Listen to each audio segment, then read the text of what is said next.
When you change the way you look at things, the things you look at change.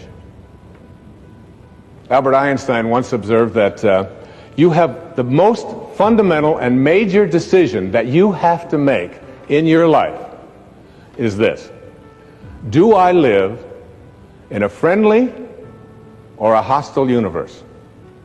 Which is it?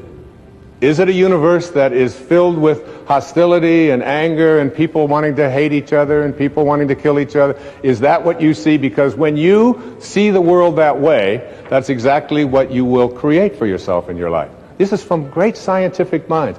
And the interesting thing is that this is not just a clever play on words, that when you change the way you look at things, the things you look at change. It's actually a very scientific thing, and I'm going to show you that in just a moment. I'd like you to imagine the following scene. You're in your house. You've got your car keys in your hand. The lights go out. Power failure. You can't see a thing. You stumble around in your living room and you drop your keys. And you look around for a moment and you realize that you're never going to find them in the dark. But you look outside and you notice that the street lights are on. So in your mind, a light bulb goes off. I'm not going to sit around here in the dark and grope around looking for my keys when there's a light on outside. I'm going to go out here under the street light and I'm going to look for my keys. Why are you laughing? This makes a lot of sense. So you're out here and you're groping around and you're looking for your keys and you're looking and looking, and your neighbor comes along and says, "What happened, Wayne?" "Well, I dropped my keys." "Oh, I'll help you look for them." And the two of us are now down here looking for our keys. And looking, finally he says to me, "Excuse me, but where did you drop your keys?" "Well, I dropped them in the house." He said, "You mean to tell me that you dropped your keys in the house and you're looking for them out here in the streetlight? Doesn't make any sense." And I said, "Well, it doesn't make any sense to grope around in the dark when there's light out here." Now you laugh and you think how silly that is, but isn't that exactly what we do when we have a problem, a difficulty, a struggle that is located inside and we're looking for the solution outside? Someplace outside of ourselves. It would be like going to the doctor and telling him all of your symptoms, and the doctor says, "Oh boy, you've got a lot of symptoms." And he starts writing out prescriptions. You need a prescription for this symptom, you need a prescription for that symptom, and finally he gets this 4 or 5, and you go to walk out, and you say, "Well, I'd like my prescriptions." He said, No, I'll give this one to your mother-in-law, and I'll give this one to your neighbor, and I'll give this one to your daughter, and I'll give this one to your father. I mean, you're the one with the struggles and with the difficulties, and expecting somebody else to change or something outside of you to get better in order for you to make your life work at this level that I'm calling intention is something you have to really take a hard look at. It's in here. Learning that I could specifically determine for myself what the boundaries were for me, what I wanted to do, give my money, give my time, give of my service to who I wanted to give it to when I did, that I get to make that decision. And just because you get 100 requests a week doesn't mean you have to try to fulfill all of that.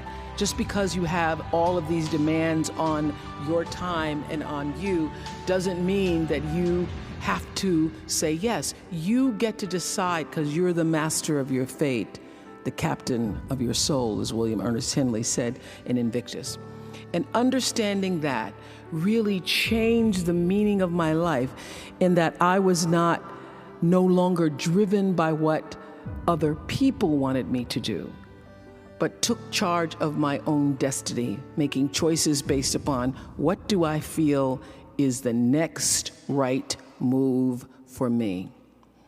So being able to go continuously to that space that I call the power station of God, universal energy, the divine flow, being able to tap into the space where you and all of life and me and all of you in this room, all beings all things are connected. We had a meditation this morning where we talked about entering that space. That space is real. You cannot, in my opinion, have a meaningful life without a life of self-reflection, of spiritual and moral inquiry, and knowing who you are and why you are truly here. Spiritual self-reflection, to understand who you are and why you are here. And when you understand the depths of that, and you allow yourself to tap into the space of that which is the force, the universal energy, the divine flow, and you do that with a sense of authenticity that only you can, that only your energy can bring, you become untouchable in whatever it is you choose to do. So one of the reasons I believe that I've been able to be so successful is because during the years where we had, fierce competition from other shows and other people, I would always say to my producers, you can't run their race, you can only run yours. And you really can only run what you're doing. You can't even worry about your own fellow producers. You can only run your own race. That lesson that Glinda the Good Witch gives to the Wicked Witch of the West when she says, go away, you have no power here, that's a powerful lesson. Because I have seen over the years in so many interviews and even in my real life experiences, people losing their power because you're giving your power to other people. You lose your power when you try to take control of somebody else's energy because you have no power in any energy field other than that which is your own. And your real job in life is to figure out, how do you master your field? How do you do that? By consistently choosing love, by living in the space of gratitude, and knowing that that power that you feel from time to time comes from a source that is greater than yourself. Because nobody gets out of here alone. Nobody. Nobody is making it alone. And when you are trusting when you are afraid, when you are sad, when you are unable to make a decision, when you are challenged, when you are moving in the direction of all that which is fearful, it's because you're trusting in your own power. My ability to step into literally the flow and grace that I call God is what has gotten me here. And I consistently mind that, because having a spiritual life isn't something that you can attain because you already are a spiritual life. Pierre Teilhard de Chardin said, we're spiritual beings having a human experience. I know this to be true. So it's not like you can go out seeking a spiritual life. You already are one. And the real job is for you to become aware of the soul's calling and the spirit that resides in, above, around, and through you. And be about the business of fulfilling that. There is no one else in creation like you. There's nobody like you. And although everybody's in the same class doing very similar things, no one brings the level of uniqueness and authenticity that you can bring. Nobody does it like you.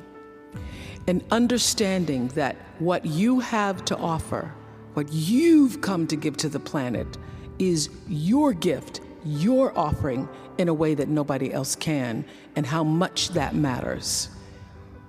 It matters to you, it matters to the people that you love, and it matters to our planet that you are here. It's just, it's a miracle. It's a miracle that we get to be here.